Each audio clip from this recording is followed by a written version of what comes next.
Welcome to Eye on the Money, the television show that gives you insights into how to improve your financial well-being as well as make your money work for you. I'm Ingrid Nantege. How many people actually sit down and at the end of every month plan for their finances right down to the very last shilling? Not too many. Your salary may not be sufficient to take you through the month. However, regardless, planning your finances is something that should be mandatory. Anything can happen, from unemployment to retirement to unforeseen circumstances. When this happens, you will want to have a safety net to fall back on. Joining me in studio to discuss personal finance and how to develop a strategy to help you manage your finances is financial advisor Mbithe Mwema. You're very welcome. Thank you so much, Ingrid. I'm so excited. I've heard very amazing things about you, and I know it's going to be an amazing conversation. I hope I can match expectations. I know you will. No pressure. Now, just to get started, when we talk about this issue of personal finance, what exactly are the major hindrances as to why people can't effectively manage their money? What's the problem when it comes to people and handling money? Okay. You know, the thing is, with most of us, and I'll probably speak about Kenya or Nairobi, we are not short of knowledge. We know we need to be saving.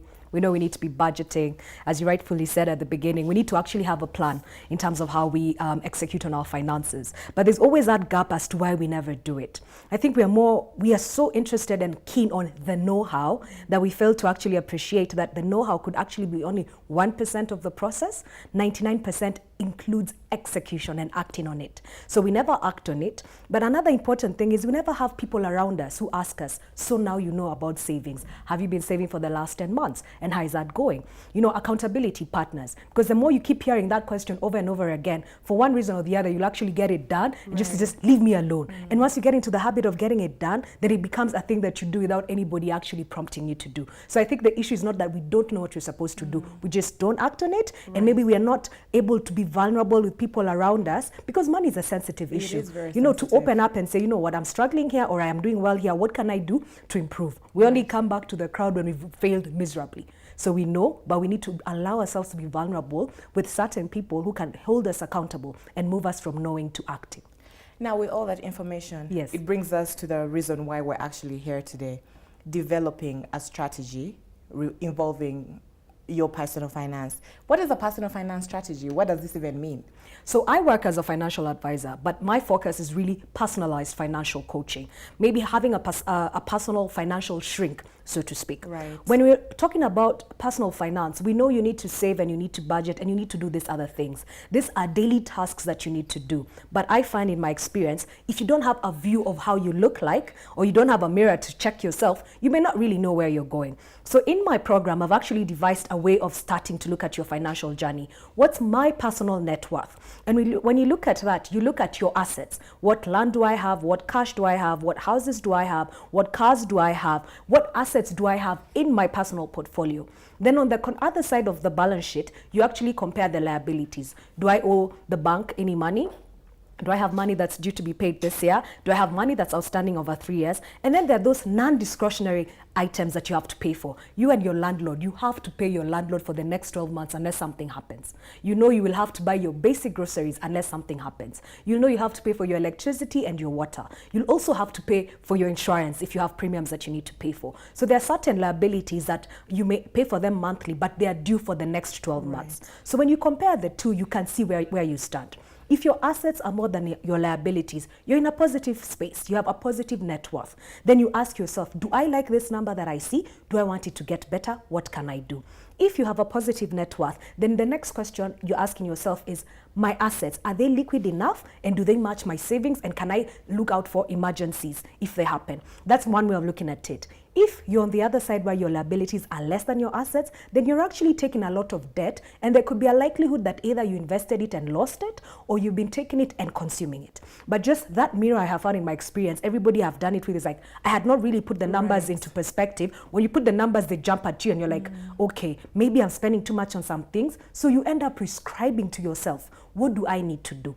Then now you decide, do I need to focus on savings for now? Do I need to focus on reducing my debt for now? Do I need to focus on creating an investment plan for now? So rather than getting all this vibrant ideas that are excellent. You decide for yourself, how do I want to look like in 3 years, in 5 years? What do I need to focus on in 3 months, in 6 months, in a year? And how do I review and make sure that I'm still aligned to whatever strategy that I have come up with for myself based on the financial advisors who are working with me to create that personalized strategy? Amazing. Now, because of something that you've said, I need you to lend clarity to something. You mentioned that you're a personal finance shrink. And we all know what a shrink does. Yes. And you also mentioned that to handle this personal finance thing, it's helpful to have an accountability partner. Yes. So it's often been said that it's very difficult to be unemotional when it comes to your own money, which is why maybe you'll need an advisor. Yes. The question then is, how important is it to employ the help of an expert when it comes to managing your personal finances? I think it's very important. When you talk about the emotions we attach to money, I think I've come to appreciate that money is innate.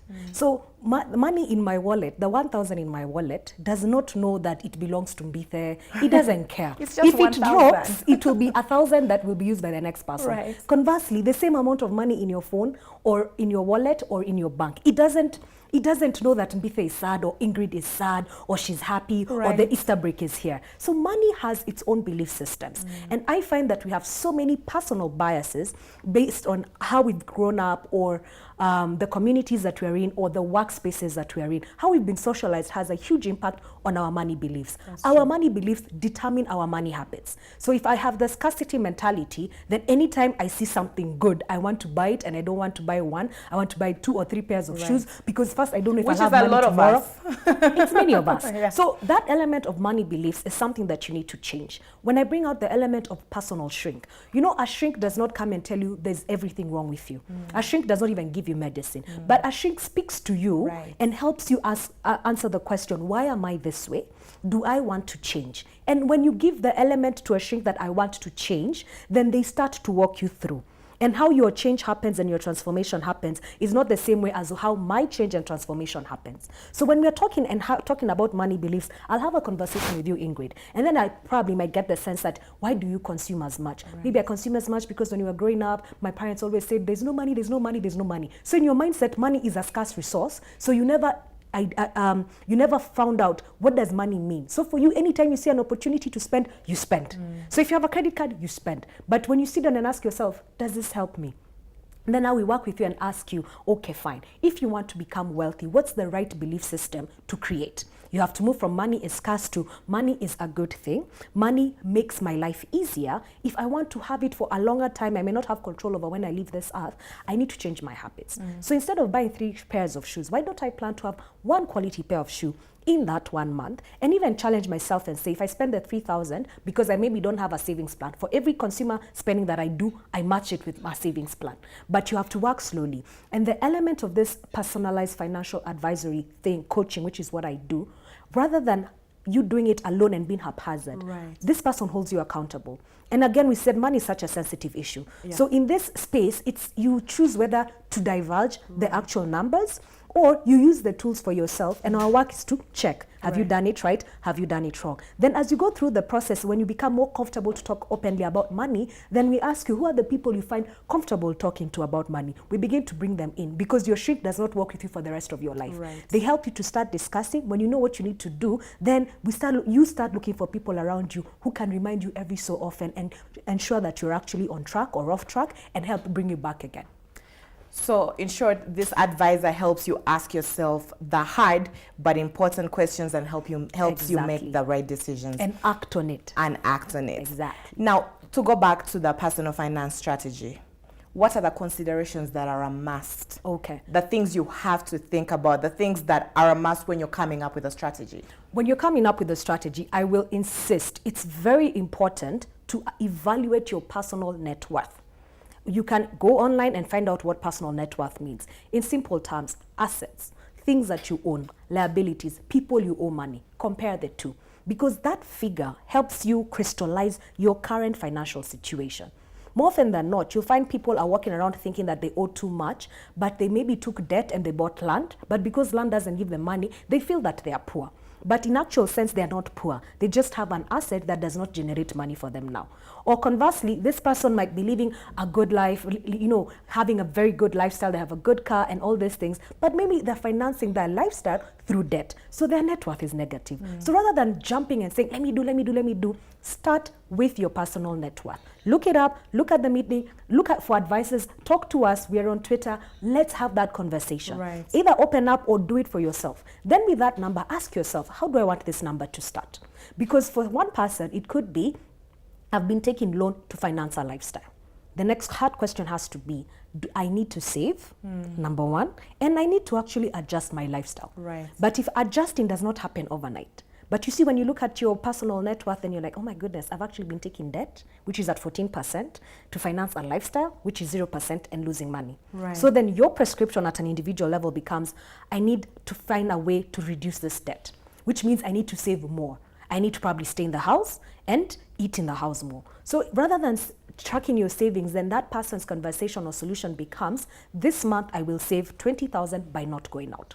And conversely, for somebody else who maybe has many assets and they've been saving a lot, Right. then now their question becomes, what's my next step is, how do I amend my investment strategy to make sure that over different spaces in my life or Right. phases in my life, I have money coming in. Right. Now, beyond even talking to the financial advisor, we are so lucky because there are so many apps out there that can help us. Right. I mean, today on my way here in my Uber, I was speaking to the gentleman who was driving me here, and he's so well informed. So he's been on CBA loop for the last 3 years. Wow. And he says any expense that goes through. So for him, I shall not mention this chain of restaurants that has the biggest and best samosas in Nairobi. Let's not mention it. Let's not mention it. Right. But he's like, he can see where his money goes. So, his adjustment in terms of his behavior, based on this technology that has evaluated his behavior, Right. is he knows his girlfriend will call him Right. and she'll want to explore a new place. So now he's discovered, he's like, at times once in a while, because if he tells her he's broke, the relationship might end. So he has learned to adjust his habits and say, my darling, I am a bit far today. I was doing a drop slightly out of town. How about I meet you tomorrow morning? Right. So it Be amends there. their behavior. I'm so sorry. My director is in my ear. We Okay. have to we're definitely going to pick up this conversation Certainly. in 1 minute. Certainly. So we just have to take a very, very quick break, less than a minute, and we're going to get back into right where we are. Thank you. As usual, you can be part of the conversation by sending your comments and feedback to our social media handles at Metropol TVKE on Facebook, Instagram, and Twitter, but do not go anywhere.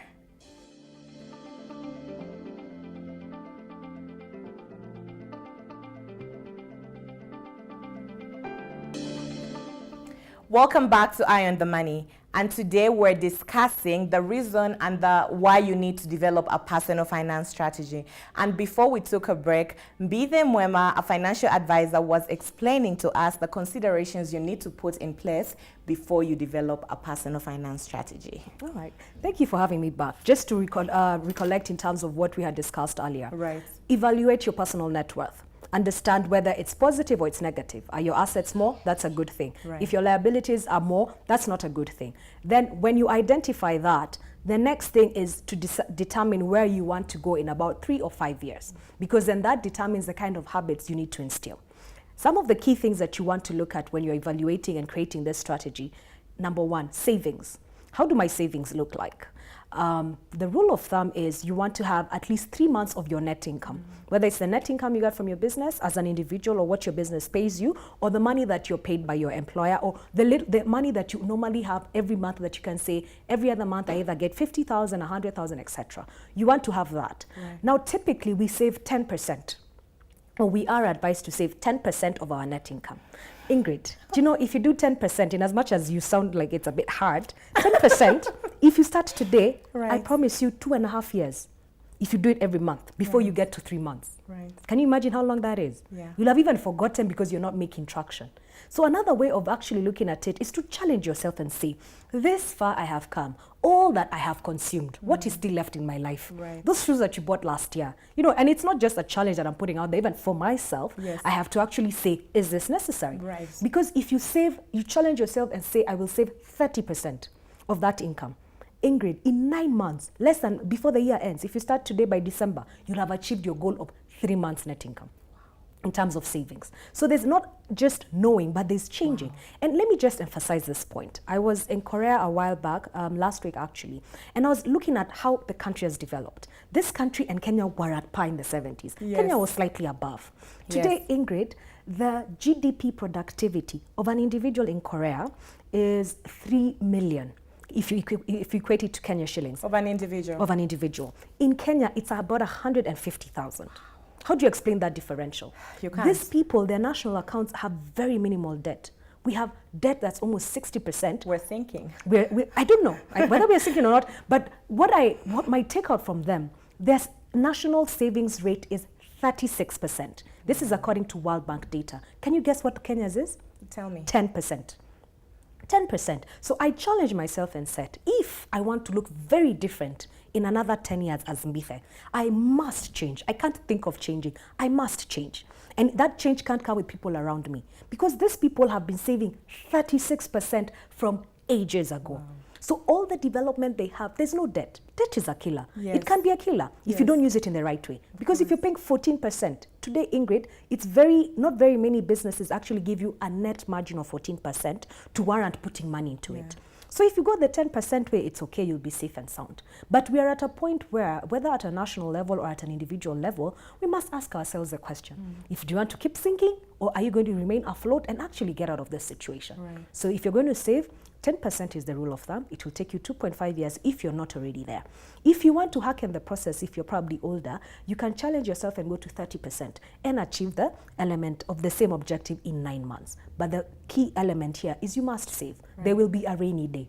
Whether the weatherman says there will be there or not, there will be, it's sure as death. There will be a rainy day. Right. Another element of looking at is budgets. So there are different ups and there are different thoughts of how do you do your budget. So the people say every day, plan for this and then make sure that you don't go outside of your spending.